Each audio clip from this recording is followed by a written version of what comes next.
Are we gonna go work out? Are you gonna work out? All right, let's do that. All right, y'all, let's get this done today. Set the water there. Here's what we've got going on.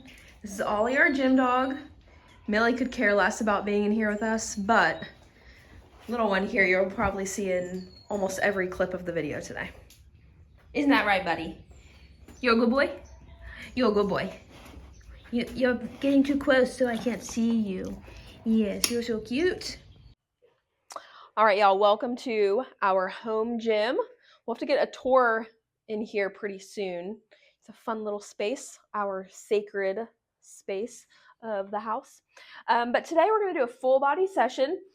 Our staple, what we do all of the time, no matter the program, we are doing full body. Absolutely love it. 3 reasons. There might be more, but let's start with 3. So number 1, you're always going to have a primary movement of the day. For example, today we have a barbell RDL. So it's our hinge, our lower movement, and that is the primary focus of the day. But then throughout the rest of the session, we have 7 total movements. We're going to be focusing on a different area of the body. So we can give great effort on each of those rather than starting with an RDL and then just continuing through with lower body and crushing our legs both during the session. So we get fatigued and towards the end of the session, we're not able to give as much effort and get the most out of those later in the session movements.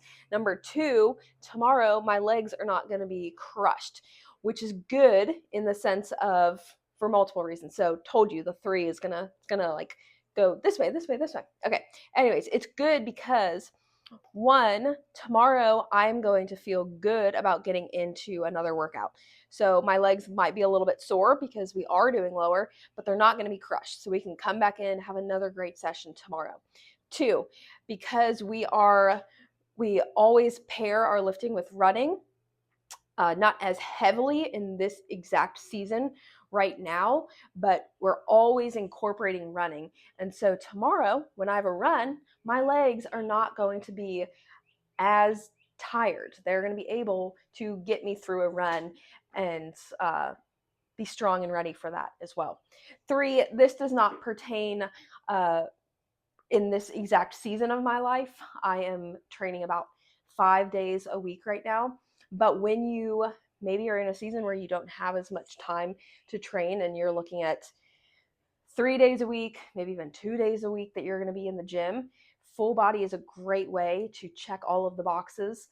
You can do that other ways, but it's just hands down our favorite way to get things done, feel good, and be able to give great effort both during your session and in the following days. So that's a little roundup of that. I'm going to walk you through the workout today. I'm going to first show you in the app just a little browse through of what's on the docket and what it looks like, and then we'll get started. Have returned. Oh my gosh, this tripod is driving me crazy. 1 second is too high, 1 second is too low. All right, I did my warm-up sets. Well, 3 of them. Decided to check the camera and realized I've been talking without you being able to see my head. So we're going into our working set. It is what it is. I can't go back and pretend to warm up again. So let me catch you up to speed. 3x10 working sets, barbell RDL. I grabbed the bar out. I did a set of 10 with the bar before I put any weight on. Then we added some 25s, got to 95 pounds, did a set of 5, added 10s, got to 115, did a set of 3, and now we are here in a weird way at 135, and we're going to start our first working set of 10 reps. Here we go.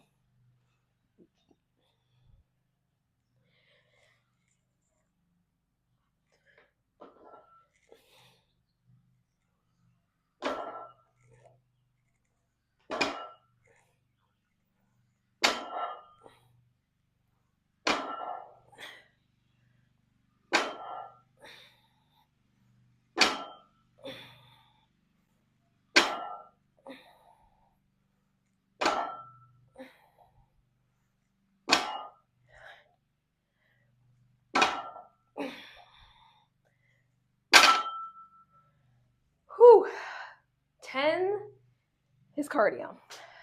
All right, that felt good though, and I think we're gonna stay right there. A part that I was saying before I realized I couldn't use any of it was we're doing 3x10, working weight here. We want the end rep there to be about 2 to 3 left in the tank. Today is kind of a good day to talk about this because you probably don't know my voice well enough to pick up on it, but I am not feeling great. There is a throat cough thing going around. Can breathe fine, just coughing a lot, really sore throat. So I don't feel so great.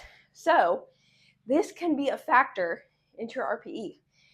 It is not, and that's why we love using it over percentage-based training. There is a place for that. Spent many years training in that way, coaching in that way. But love RPE because of the personal aspect it brings to training. It is how you're feeling on that day from previous days leading up to it. If you're maybe a little bit sick, not so sick that you can train, that you can't train, but not feeling so hot, any outside stress, as the temperature changes even, and just things maybe feel a little bit harder than they would have felt when you're not as hot and having so much of that piece in. There are so many different ways. Maybe not as fed, didn't sleep as good. It could be endless, but it really brings you into the picture. Now, the messy part of that is that if you are judging it for yourself, you could be like, it feels good. It feels hard enough. I'm good with the 95. And I'm leaving a lot on the table. And so that is where we want it to be a very honest but subjective tool of measurement here, that we want about 2 to 3 is a good frame of that is what is left. When we get past into 5+ reps, we're leaving a lot on the table. We're not getting as much out of that session as we could. But like I said, for today, I might be a little bit pushing it being a 2 to 3. I could probably do a little bit heavier. And maybe on the third set, we will, just to do that and feel good about it. But I'm okay right here as well. Second set of 10. Here we go.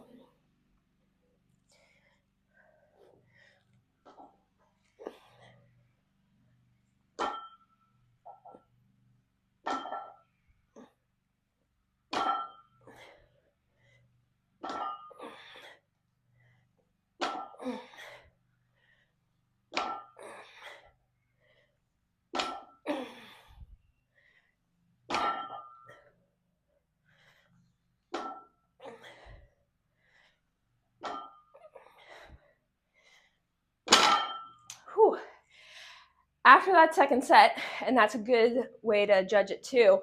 First one, you might be feeling a little fresh still as your first. That's good there. I'm cool with this for one more set.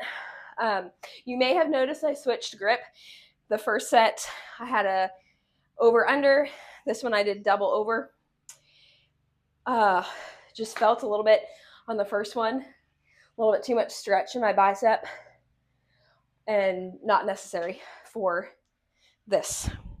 A great way to kind of get around that, if you are starting to get too heavy for your grip, but you don't want to be putting that strain on your bicep, which is very common. Straps are going to be your friend. Really help with just gripping onto the bar and not letting that be your limiting factor. You don't want to not be able to do a pull or a row or anything like that because of your grip. All right, we've got one more here. This is the exciting part with a full body too, that I am excited to push it. I am willing to push hard here because I know that the next movement is not going to be another movement hammering my butt and hamstrings. We do have a squat, but it's not the main movement, number one, so it's not as much of a primary movement that needs to be as heavy. And number 2, it's going to be shifting. It is still more of a glute focused squat, but we're still good. We good. Okay. I do not know rest time right now, to be honest, too. I could have been doing that, but giving my phone to you to record is taking it all. So it's fine. Oh, I have a watch too. Duh. Okay. All right, one more set. Here we go. Double over again. Big breath.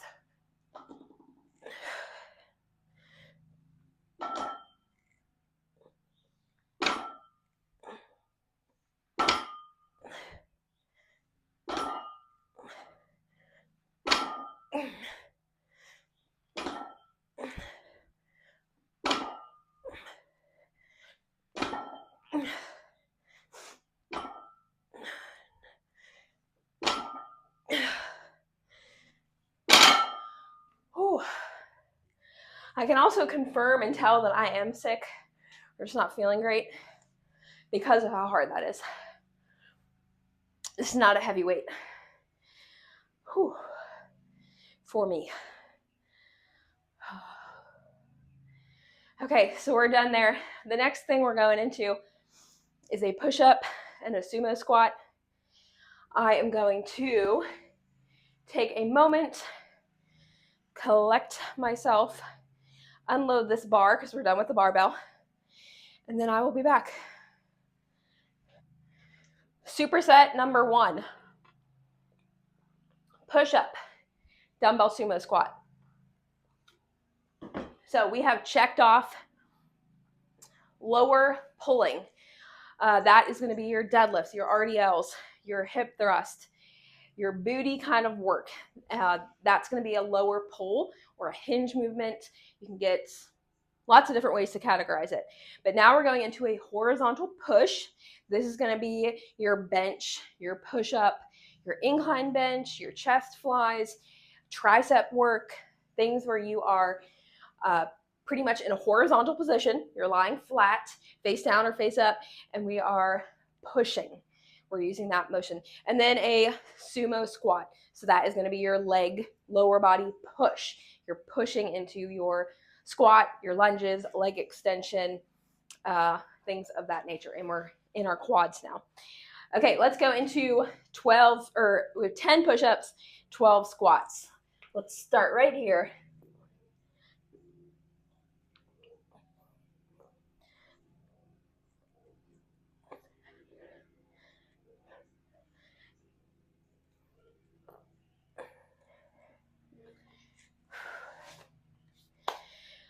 Something I like to think about with push-up is, as far as I am in now to doing a push-up, it's been years. It's a movement that has been around in my training programs forever, but something I still have to focus on and bring myself to before going into that set is a good plank position, nice tight braced core. Hips are in line with the core. It's a full unit here up to the shoulders, and we're simply letting the shoulder blades kind of pull back, reach out, pull back, reach out. So really giving that fine detail to the movement. For our sumo squat, feet are going to be, we're going to be in a little wider position. Toes are slightly turned out. We're going to be staying upright, but lowering into our squat. So from here, staying a little upright, squatting down, nice and deep, squeezing the glutes at the top.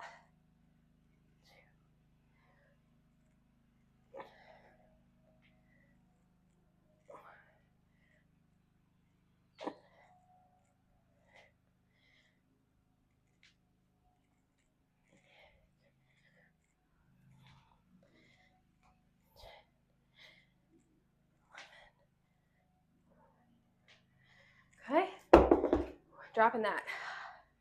Everything is definitely a little harder today. This is fine. It's fine. Another thing to note here, with we have a 3x10 and a 3x12 with the push-up and squat. They are basically, in how that is written, that's what we have as a working set. If I felt like I needed to have a warm-up before getting into this weight, or if I was planning to get to a heavier weight, we can add that in. However, the further you get into a workout too, especially after doing that first primary movement, your body is pretty much ready to grab the weight that you need. Now, if you are lifting a lot of weight, say we're doing a row and you need to get up to 200 plus pounds on your row, then sure, you might add in a warm-up. So the more advanced you get, there is that component of you might need to adjust because of the weight you're working up to. But for what we have right now, and especially we're doing a push-up, a body weight push-up, we can hop right into that. So let's go into our set of 10, a little bit less rest here as well.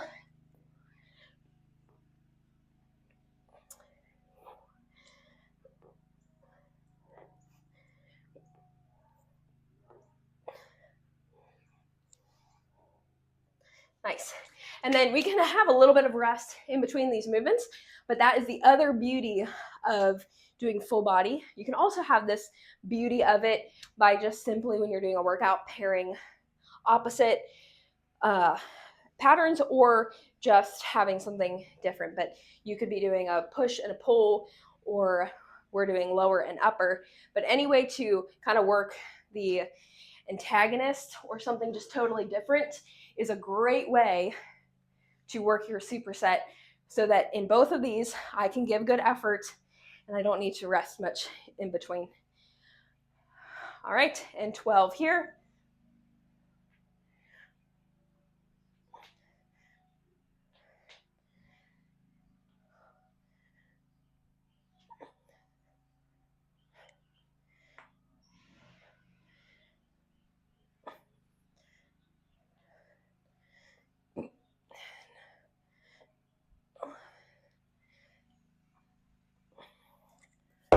Whew, feeling the booty stretch. So you can see lots of reasons to do full body. Lots.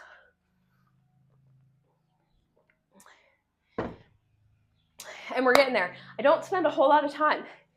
I've had my days of hours in the gym. There are still days that are longer. Squat day is one of them. A true deadlift day would be one of them. Again, anywhere where you need to have more warm-up sets, it is going to be a longer workout. It just is. If you're having a workout like today, the day I'm filming this, we don't have a whole lot of warm-ups to do. We can kind of just get right to work, have a good session, and be done. The other way this can be longer is because we are always training hybrid, always running, and always having cardio in our mixture. So there might be, and are many days that it's a lift and a run. And so the lift might not be terribly long. The run also might not be terribly long, but joined together. So a lot of time exercising. So that's an important point to note out too, that, you know, have in mind what you're available to commit.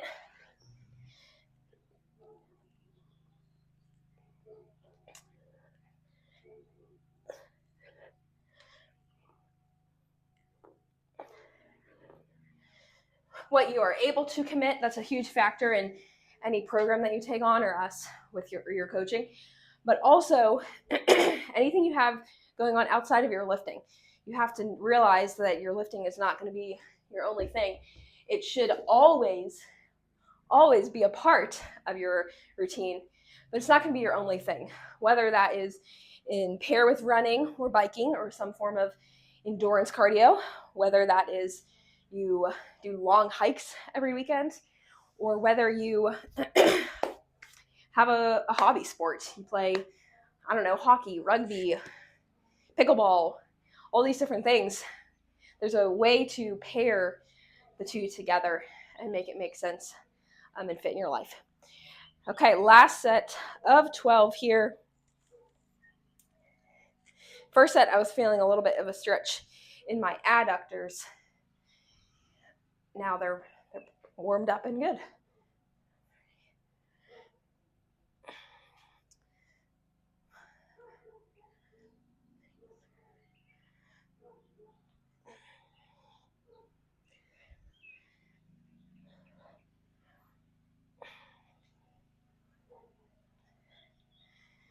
and 12. Bada bing, bada boom. Just like that. All right, we've got a pullover and a Copenhagen plank. So we're gonna get this bench down.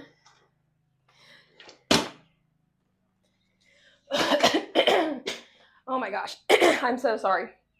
It's so not cute.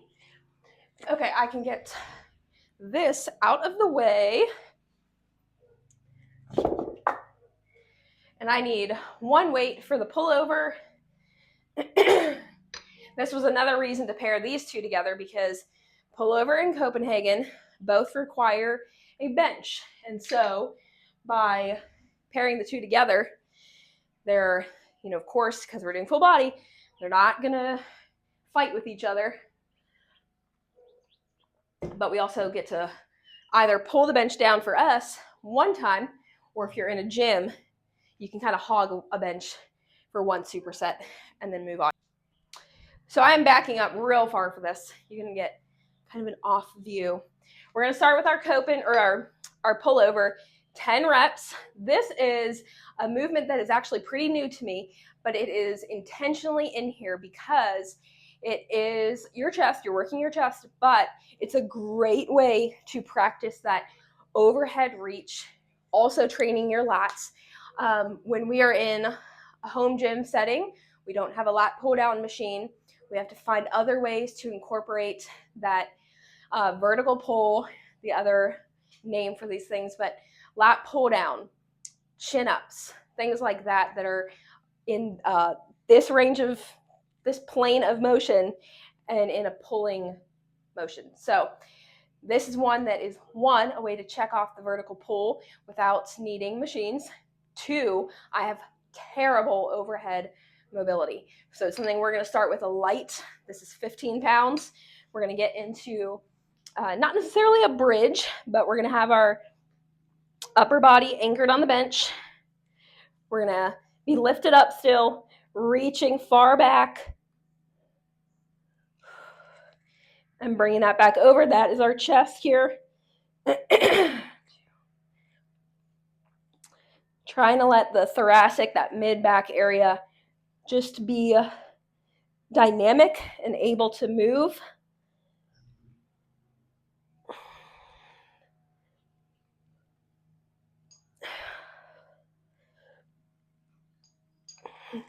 Pulling all the way back over to the center of your chest here.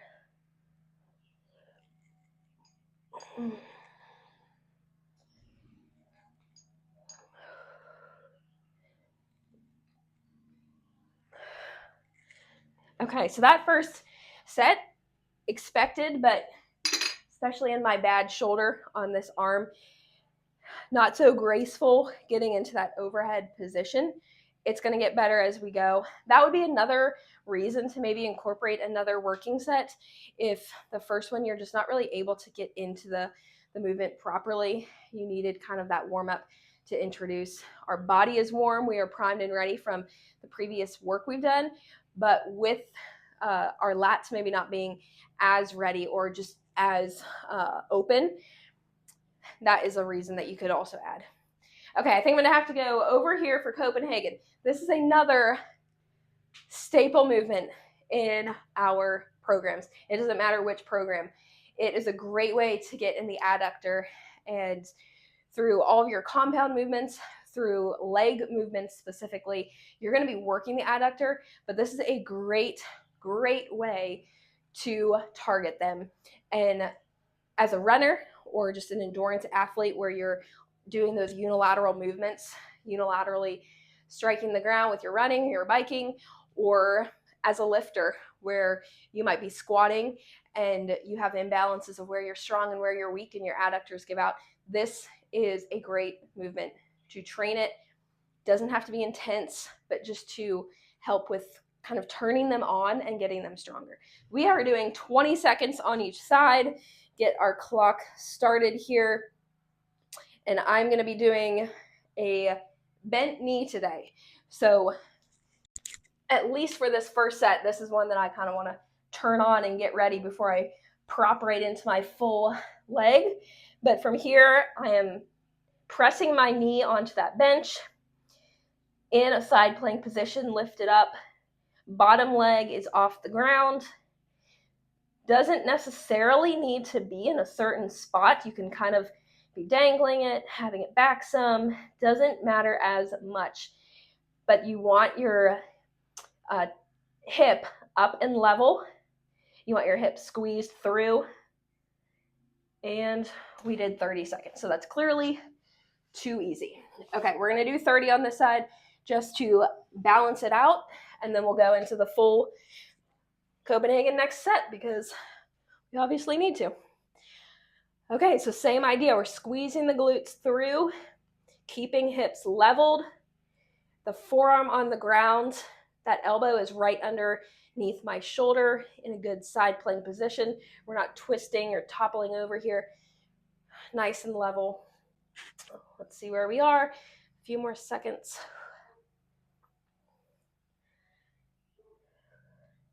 2 and 1. All right, so that was 30-30 instead of 20-20. And we're going to go right into the pullover. I don't need any rest between those. Okay, so 10 reps. On this one, if you feel like you're, getting set up and your head, we don't want our head hanging backwards where it's, really not in a great position or a comfortable position. You do want to be up on your upper back a little bit on those shoulder blades. Tuck your chin some here as you can. It's one of those movements you're kind of just going to get used to over time. It's not going to feel amazing, but you just do what you got to do.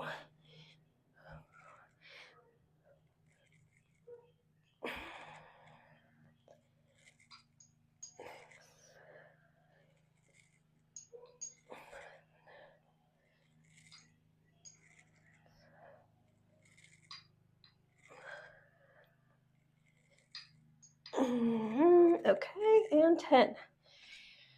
Felt a little bit better. That is a good example, though, of I could do heavier weight. That's 15 pounds. I could do more and muscle through that movement, but like I said, a personal thing, because I know my shoulder is not good. It's not necessary yet, especially being that's a new movement in my cycle for me. This is not one I've practiced much, so no need to just hop into it being more challenging than it needs to be. We have plenty of weeks ahead to push the weight. Right now, we just want to get the form down. Okay, we're going to do 20 full leg though. So camera's not in the best angle right now, but top leg is fully straight. I have the inside of my shin on the bench, and I'm still up in that side plank. 3, 2, 1. Full up, still up in that side plank with the hips through. Same thing here. 20 seconds. Not toppling over or tipping to one side. Nice big belly, braced. Breathing.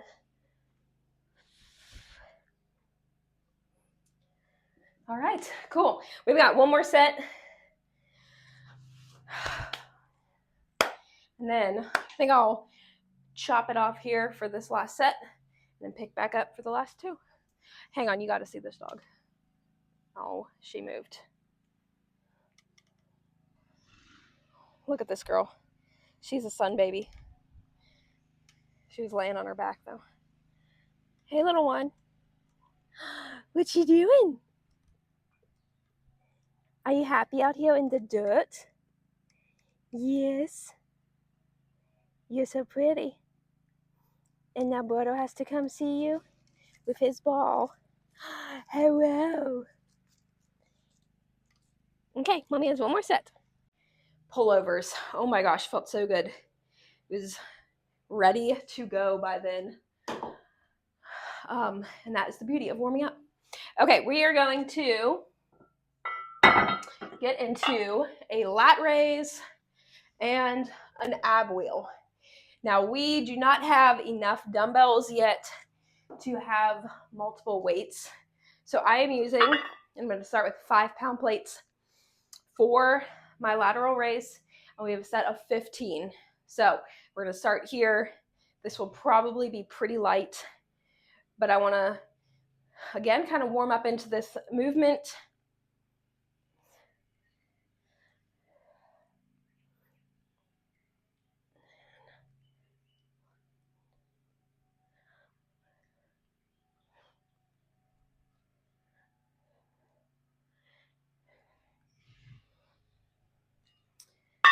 Okay, and I think that'll be good for our last movement, somewhat finisher of the day. It's the last part of the workout, clearly not top priority of today. Something I thought of on my last Copenhagen, wanted to mention too, it is an adductor movement, and that is the primary reason we have it in the program, so that we have a direct adductor movement. However, it's a side plank. We're up on our side plank. And to break that down even further with your core, we have 3 different planes that we can do with our core movements. And that is another thing to consider when building out your program. You have your sagittal core, which is what we're going to do right now. It's working in this direction. So we're moving out. That's ab wheel, sit-ups, toe touches, leg lowers in that range of motion. And then we have frontal, which is breaking our body in half, and that is when we lift up into a side plank or any variation of side planks, but clamshells, things like that. And then we have transverse core, breaking us side to side, Russian twists, wood choppers, Pallof press, all of those different things. So you want to consider that as you're building out programs too, that you have enough volume of not just the same core work all of the time. We have 10 reps here. Nice tight glutes, using the core to get back in.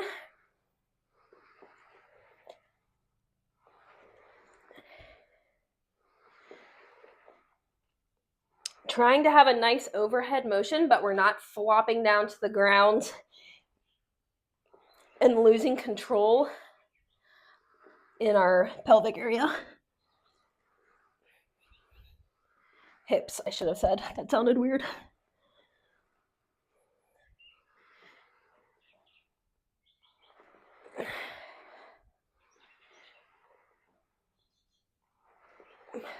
Whew. All right. Whew. 2 more to go. 3 by 15, 3 by 10. Solid session. Everything has been checked. Feeling good. Feeling worked overall. Feel good for the day. I feel like if I don't have a run today, but if I had a run today, I feel like I could go get a great run. I feel good to go do anything else we're going to be doing today. And I know tomorrow I'm going to be excited to get back in here and do some more work. And that's the goal here. Growing, fatiguing, but getting after it consistently.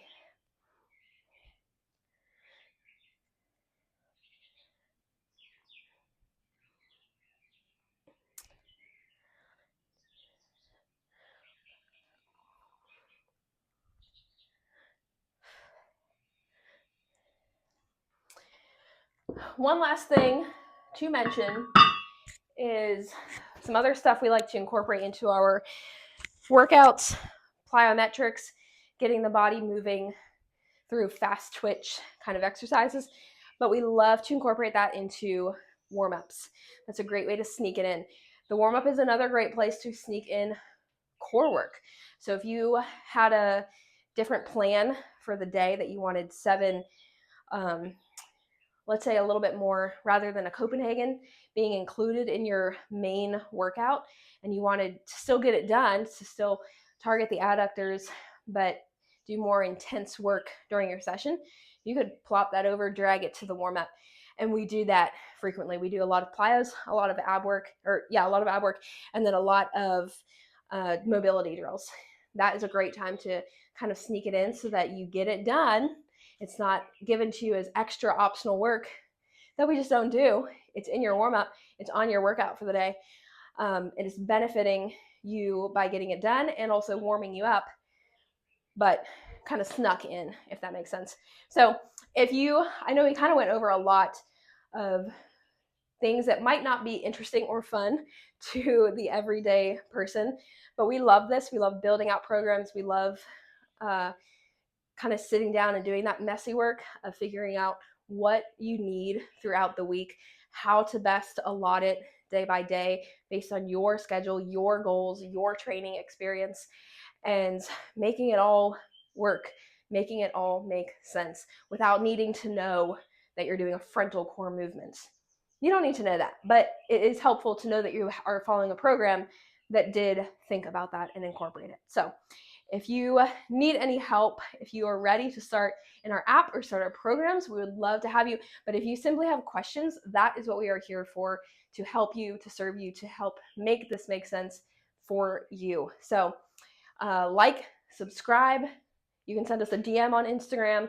You can reach out to us on our website, hoopiehybrid.com. You can find all of the information to our app on our website and in the link below. Have a great day, y'all. Thanks for joining me for this full